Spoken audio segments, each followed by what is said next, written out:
Okay, let's have a look at changing the materials for your tiny house. So most of our presets have a very, let's say, Scandinavian style to them, but you might want to have a different styling for your tiny house. And there are a couple of different ways that you can apply materials in the tiny house designer. And I'm just going to open up my material menu over here. So that's that little paint bucket over here. And you will see two different options: master materials and material accents. I will come back to material accents in a second to show you how they work. So I will just click on master materials now, and you will see a bunch of different categories. And what we've done is we've categorized all of the different items in the tiny house and applied different default materials to them, so you can create a nice material palette for your tiny home. So let's say you can add all of the exterior colors to be the same, all of your cabinet fronts to be the same, all your cabinet sides or countertops to be the same. So this way you can create a style guide and make sure the tiny house works well together. But then you can even override materials on an object basis. But I'm just going to create a different style material palette for now to show you how that would work. So let's change the exterior style here, for example, from tray cladding to, let's say, a green tray cladding to be creative. So I'll go into my cladding here and go in and look for different cladding options. So we've got corrugate here with different colors, different orientations. This is a trapezoid cladding. We might want to use this mist tray green cladding here. And I will do the same thing for my roof and my flashings. So I'll go into my roofing here and change my roofing to this green cladding. And what you'll see, this is not updating at the moment for the front because we've actually overwritten this in the template, but I'll show you how to change this in a second. And I'll change my flashings to the matching green, and then my roof flashings for the matching green as well. Okay, so that's how you would change the exterior colors here.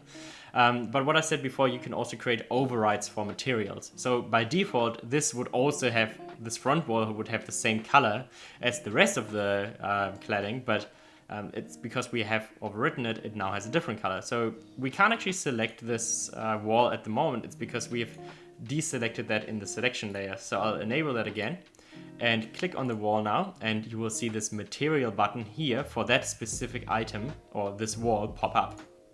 And now you will see the override materials, and you will see that we've overwritten this to Nordic Pine Vertical.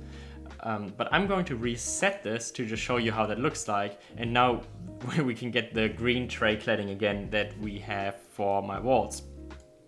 But if we want to give this another color, and we don't want this to be the same as the other walls, we can actually click on this button here again. At the moment it's default, set to all of the other walls colors, but I'll click on this now here, and we can give this another color. So if we want this to be gray, or let's say have a vertical weatherboard or a timber cladding, we can do it like this.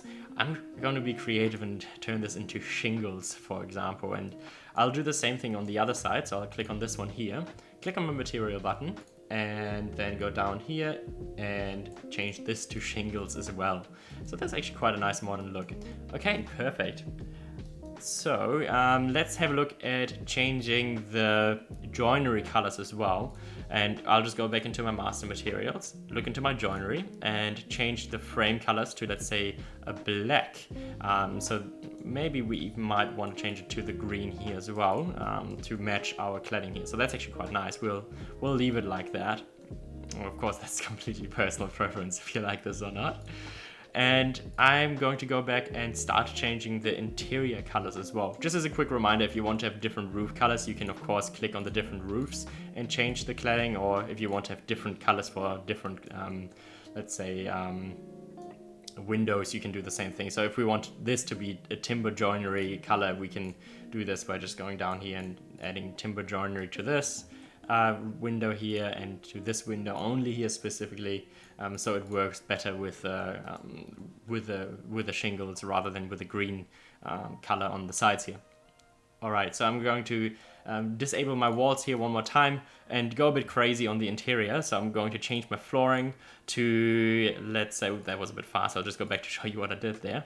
So I'll go into flooring here, into my ground flooring, and then back and look at what the flooring materials we have. So we have a bunch of different colors, and we even have carpets and some screed here as well if we want to go crazy, or concrete. But I'm just going to go and pick, what do we want to pick? Like a darker cedar herringbone. What you'll see here, the grid is currently overlaying this, so it's actually a bit of a darker color, but the design grid is overlaying it to make it a bit lighter. And I'll do the same thing for the loft to bring the loft flooring and make it a bit darker. There we go. And we actually want the cabinets to match because this looks a little bit out of place now. So we will go into furniture and change the colors of the cabinetry carcasses to be darker as well. So let's bring this to a bit of a darker color like this. And we'll do the same thing for all of the cabinetry fronts.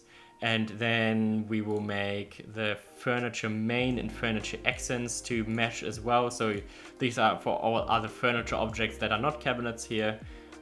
There we go. And let's say we want to change the countertop material of all cabinets to a, what do we want to do? Let's say a darker color like this. There we go. Now we've got a darker design style. And of course, we've also changed the material color here in the bathrooms.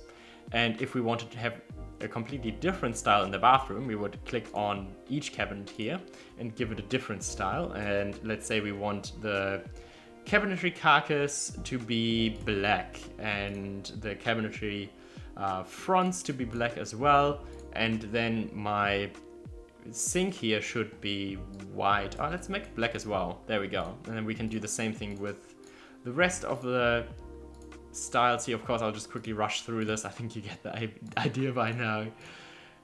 And there we go. Now we've got a completely dark cabinetry style here, and I'll do the same thing for this one. There we go. All right, and now we've got a dark style here in the bathroom, while everything else in the tiny house is more of a wooden style. Awesome. All right, that's how the cabinetry colors would be changed and how you can add overrides to specific objects. And the last thing, of course, are material accents. So for example, if you want to have a different flooring color in here in the bathroom to the rest of the floor over here, you can do that.